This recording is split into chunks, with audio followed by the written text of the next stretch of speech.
Fala galera, tranquilidade?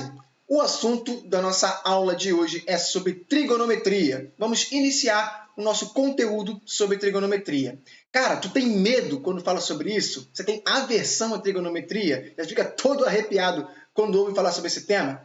Primeiro, calma, relaxa, tranquilidade, que hoje você vai aprender melhor sobre esse assunto. Beleza? Eu sou o professor Felipe Bernardo e aqui no canal Muita Matemática. Vamos lá?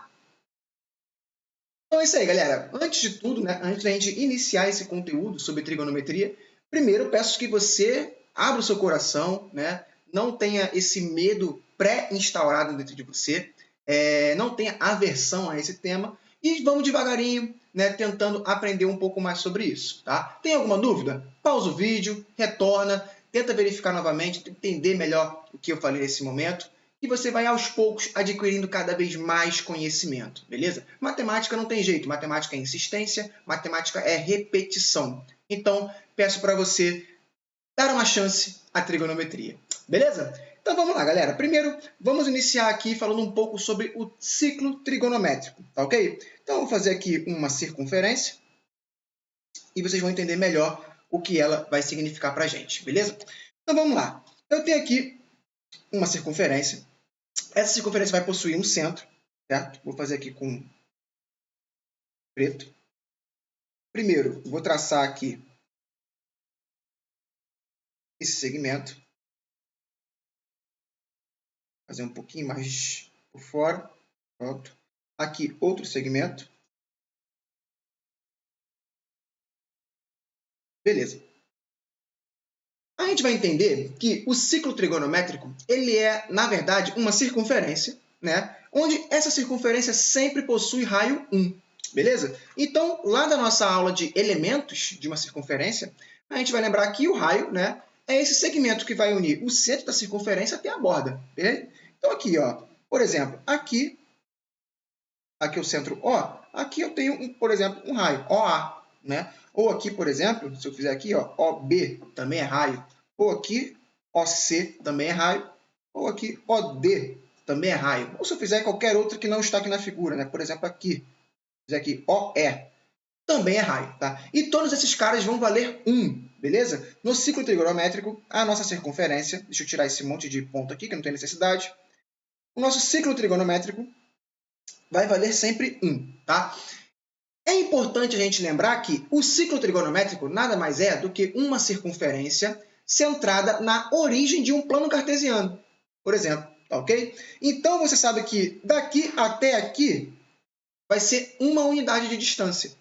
Daqui do centro até aqui vai ser uma unidade de distância.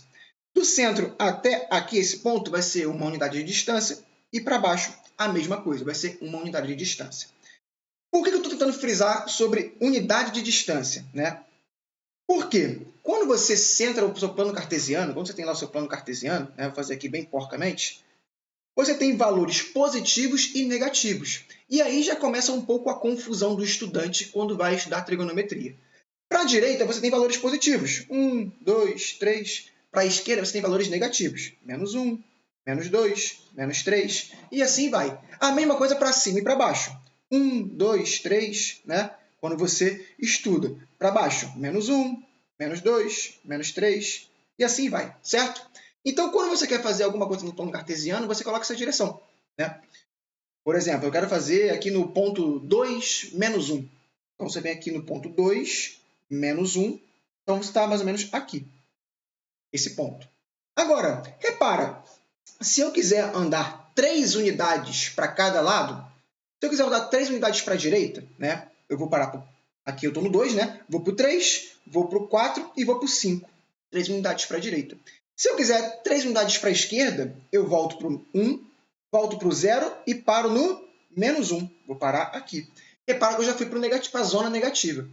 Então, esse conceito que a gente vai aplicar, geralmente ali no plano cartesiano, a princípio é a mesma coisa que vai funcionar aqui no ciclo trigonométrico. Beleza? Vamos apagar esse nosso rascunhozinho aqui. Por quê? Porque o que eu vou dizer para vocês é o seguinte. Quando você olhar esse ciclo trigonométrico, sempre do centro até a borda vai valer uma unidade de segmento, tamanho. Se eu andar daqui até aqui, eu andei 1 unidade. Se eu andei daqui até aqui, 1 unidade. Do centro até aqui, 1 unidade. Só que, como nós estamos tratando ali de um ciclo trigonométrico, esse cara aqui, de fato, ele vale 1. Esse cara aqui, de fato, ele também vale 1. Agora, quando eu vou para a minha esquerda e para baixo, esse cara aqui, na verdade, ele vale menos 1. E esse cara aqui também vale menos 1.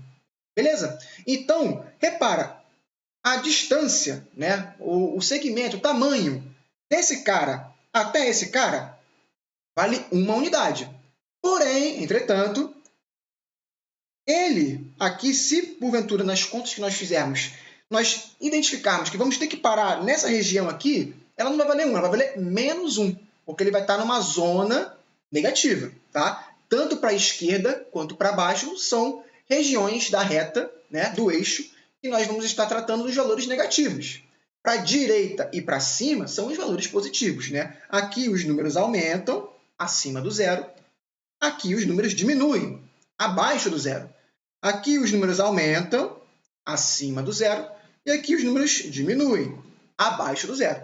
Beleza? Então, não vamos confundir, primeiramente, né, essa zona positiva e negativa, né, essa região da nossa reta, com distância, com tamanho. Né? A distância é sempre vista em módulo. Ela sempre é um valor positivo. Né? Não existe distância negativa. Não existe uma mesa de menos 2 metros. Né? A distância ela é sempre positiva, uma vez que ela ou vai ou volta. Da mesma forma, você andou 2 unidades, ou 1 unidade, no caso do ciclo trigonométrico. Beleza? Então, não vamos confundir essa parte. Tá ok? Segunda parte. Esse ciclo trigonométrico ele é dividido em quadrantes. Como são esses quadrantes? Repara, esse ciclo aqui foi dividido em 4 partes. A primeira é essa daqui. Esse é o nosso primeiro quadrante, né? É a nossa região do gráfico, onde ambas as coordenadas, tanto para x quanto para y, estão positivas. Né? Aqui são valores para a direita, positivo, e para cima, também positivo. Então, é essa região aqui. E ela vai andar no sentido anti-horário. Né? Para quem não sabe, o relógio ele anda nessa direção. Esse é o sentido horário. O que nós vamos fazer é ao contrário, é o sentido anti-horário. É esse sentido aqui. Tá ok? Então, se esse é o primeiro quadrante, esse cara aqui será o segundo quadrante. Tranquilidade? Logo depois, esse daqui é o chamado terceiro quadrante. E, por último, o quarto quadrante. Beleza? Então, identificado aqui os quadrantes, nós já sabemos que são 4 regiões que serão utilizadas nessa parte da trigonometria. A partir daqui, agora nós temos que fazer o seguinte. Nós temos que identificar para que servem esses quadrantes. Beleza? Então, vamos lá. Tirando aqui essas informações, para não poluir o nosso desenho, a gente vai ter a seguinte situação. Quando eu tenho um ângulo, vou puxar aqui o vermelho novamente, vou traçar aqui um raio qualquer. Então, aqui. Aqui a gente tem o raio OA, beleza? Quando eu traço esse raio OA, na verdade aqui eu tenho agora esse ângulo. Essa aberturazinha aqui. Beleza? Vou chamar aqui de ângulo θ, um ângulo qualquer θ, ok? Então, essa região aqui formada, nós vamos ter dados representativos sobre esse ângulo formado, beleza? Quais são os dados representativos? Lembra da aula de geometria plana, que você já estudou a parte relativa a razões trigonométricas de um triângulo retângulo? Lembram daquelas razões? Né? Era o seno, o cosseno, a tangente. Né? Existem algumas relações que são importantes. Nós vamos utilizar essas informações para calcular esses dados a partir desse ângulo formado. Só que esse ângulo que eu fiz aqui, θ, ele pode ser maior, ele pode puxar para cá. Né? Repara aqui, ó, se eu fizer um OB, agora eu fiz um ângulo maior. Então, agora eu vou ter informações sobre esse ângulo aqui azul. Ou eu posso fazer um menor. Posso fazer um pequenininho aqui, por exemplo. Passo para cá, OB, e fiz só esse pedacinho aqui. Ó. Então, eu posso ter representações sobre esse cara, tá ok? Essa abertura, Felipe, vai ter quantos graus? Ah, Felipe, se uma circunferência tem 360 graus, então você pode pegar a informação de 0 a 360, não é correto? Não. Essa é a vantagem do nosso ciclo trigonométrico. É para isso que ele serve. Como você tem ali algo circular, algo rotatório, você pode dar várias voltas no ciclo trigonométrico. Então, eu posso pegar informações de um ângulo que termina ali no primeiro quadrante, ou seja, que vai de 0 graus até 90 graus. Eu posso pegar informações de um ângulo obtuso, que vai, no caso, terminar nessa zona aqui, ou seja, ele acaba terminando no segundo quadrante, e aí o ângulo estudado seria todo esse cara aqui, né? Eu posso falar sobre um ângulo no terceiro quadrante, aqui, por exemplo, OC, e aí o nosso ângulo trabalhado seria toda essa rotação aqui, né? Toda essa zona aqui, um ângulo no terceiro quadrante, entre 180 e 270 graus. Repara que ele vai aumentando de 90 em 90, né? A cada um quarto de volta você tem 90 graus, certo? 360 dividido por 4 dá 90.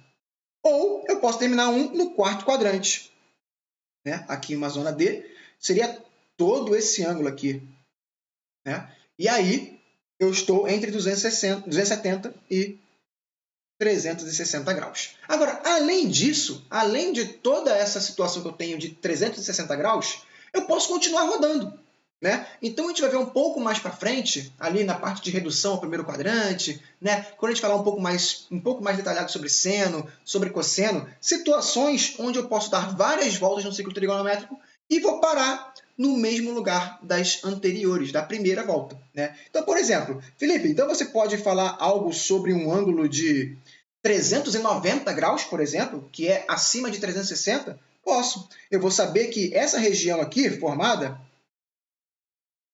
por esse ângulo θ, que eu vou tirar agora, na verdade, ele deu uma volta completa de 360 e faltou mais 30. E aí ele para mais uma vez aqui, nesse ponto A. Então, ou seja, esse cara aqui que vale 30 graus, ele também vai ter o mesmo destino de alguém que vale 390. Por quê? Porque eu dei uma volta de 360 e ainda faltou 30 graus. Ou seja, mais 30 e eu parei nesse mesmo lugar aqui do ponto A, que tinha parado anteriormente quando era 30 graus. Então, o nosso ciclo trigonométrico vai nos ajudar nesse sentido, né? Você vai poder fazer várias voltas no ciclo trigonométrico e estudar o comportamento de vários outros ângulos sem ser aqueles de 0 a 360. Você vai poder estudar centenas, milhares, né? Calcule o valor do cosseno de 1850, 1360. Você vai poder estudar comportamento de ângulos desse tamanho, dessa magnitude, beleza? Então, para isso que vai servir o ciclo trigonométrico. Felipe, como a gente vai fazer isso aí?